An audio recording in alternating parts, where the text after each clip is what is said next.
پس از پایان بازی زیبای تیم ملی فوتبال کشورمان در مقابل ولز، نظر مردم افغانستان را درباره این بازی پرسیدم.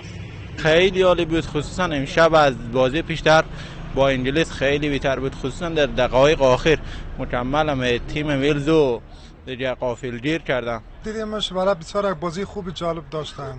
دیگه بازی اولش دیگه چون نتیجه نگرفت، بازی دومش نام خدا خوب کار کرده بودن. من خبر شدم پیروز شد ایران، ما خوش هستیم، طرفدار ایران هستیم، خدا کنه که مرحله بعدیش هم پیش بره.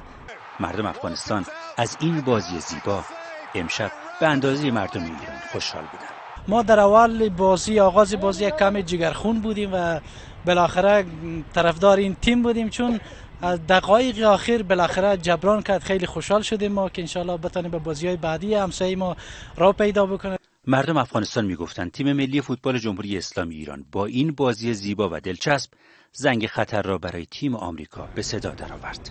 اگر آمریکا را ببره بسیار خوشحال میشیم، ان که میبره، طرفدارش هستیم. ولی واقعا دوستای ما شدن خیلی طرفدار ایران میکردن، کم گل زد، واقعا خوشحال شدیم، بسیار خوشحال شدیم. این از دل برات میگم. بازی آمریکا بر ایران بسیار خوب بازی، بسیار ایران کوشش خود زیاد میکنه، چرا که یک کشور همسایه ماست. ما خوش هستیم که ببره، خوش میشم ایران ببره. ایران بسیار خوب تیم است. خاطر که آمریکا کشور ما رو خراب کرد، نابود کرد، و ما خاطر دوست دارم ایران ببره بازی بعدی رو. بله.